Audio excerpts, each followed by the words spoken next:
Respond करेंगे कि पंजाबी लोग जो है टर्बन पहन के जाते हैं और वो योगी आदित्यनाथ जो है वो भगवा का वो पहन के जाते हैं, तो वहाँ पे क्यों नहीं वहाँ पे बोला जाता है ये।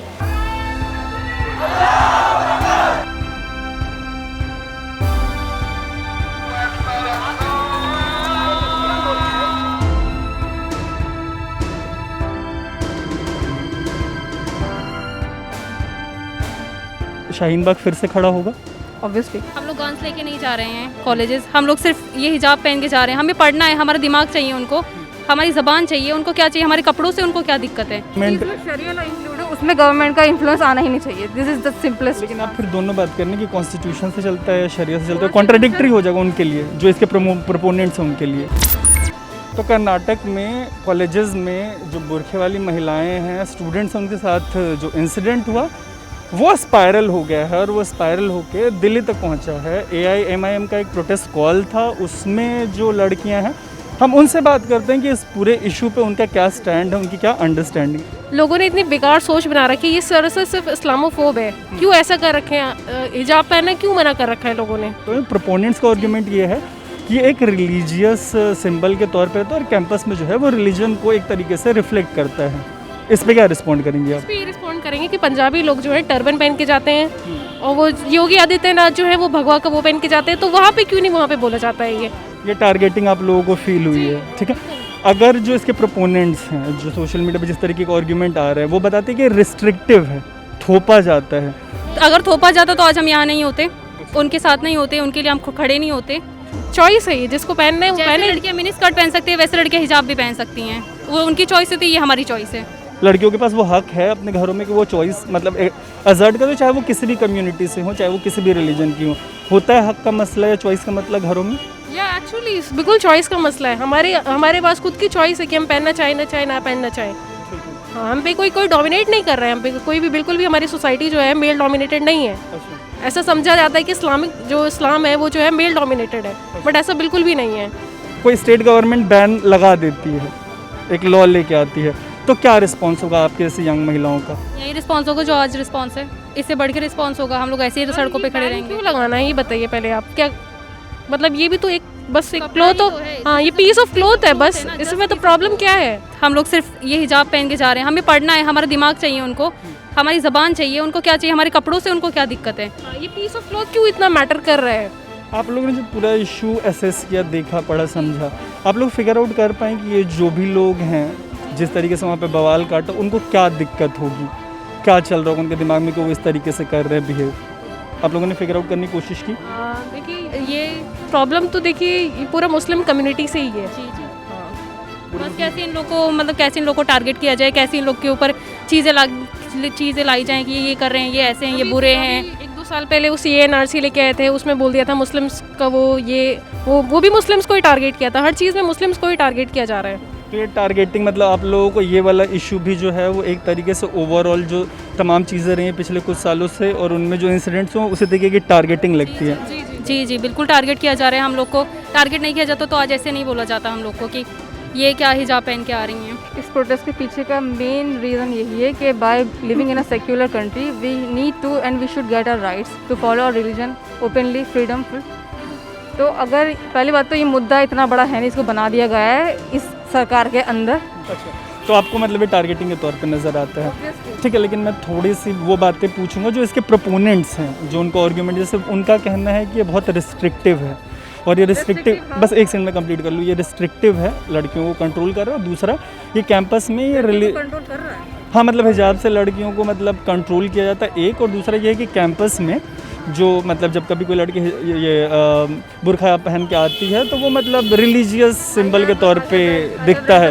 It creates the difference, I have read somewhere. या तो ये जो आपने बोला कि रिस्ट्रिक्टेड है और ये डिफरेंस क्रिएट कर रहा है अमंग ऑल द रिलीजन्स, तो जो अभी हमने देखा परसों कर्नाटक में कि ये हिजाब जो है डिफरेंस क्रिएट कर रहा है, but not that saffron scarf जो कर्नाटक के स्कूल की छोटी लड़कियां जिनके ब्रेन वॉश कर दिए गए कि हमें अगेंस्ट में जाना है मुस्लिम्स के because they are wearing scarf, तो वो ये डिफरेंस क्रिएट नहीं कर रहा है। I think so. आपको लगता है कि महिलाओं को इतनी आज़ादी दी गई है कि वो मतलब क्या पहन सकती है, इसको decide? All the peer pressure of patriarchal society, this is not at all the peer pressure.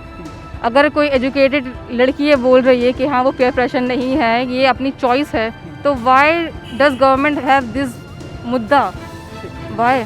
कल क्या अगर इस पे सरकार कोई कानून बना देती, जैसे मतलब ट्रिपल तलाक पे बना दिया, मैं मेरे को कंप्लीट तो करने दिया, अगर कल ये सरकार कोई कानून बना देती है इसके ऊपर, तो फिर कोई विकल्प नहीं रह जाएगा। जब रिलीजन की बात आ जाती है तो सरकार को उस पर्टिकुलर थोड़ी सी एक सीमा तक थोड़ा पीछे रहना चाहिए रिलीजन की जहाँ बात आ जाती है। अगर हम ट्रिपल तलाक लेते हैं या वेयरिंग हिजाब लेते हैं, this is mandatory in Islam obviously, but is choice either.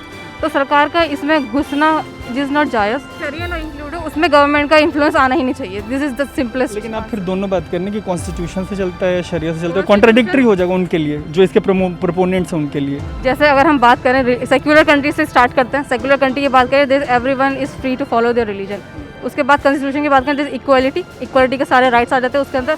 जब गवर्नमेंट कॉन्स्टिट्यूशन भी नहीं मानती है तो फिर आ जाते हैं हम यहाँ पे अपने पर्टिकुलर रिलीजन के अकॉर्डिंग फॉलो करने के लिए। जैसे एक आर्टिकल में पढ़ रहा था, तो इस बैन जो है वो वेस्ट में, जैसे टर्की का एग्जांपल था, क्या था, तुर्क ने 1925 में वहाँ पे जब मॉडर्न इस्लाम इम्प्लीमेंट किया, तो जो सिविल सर्वेंट्स थे उनके ड्रेस कोड का जब वो एक मतलब रूल या लॉ लेके आए, तो जो वहाँ की महिलाएं थी उन्होंने बुर्का जो है वो शन कर दिया, है ना, त्याग दिया।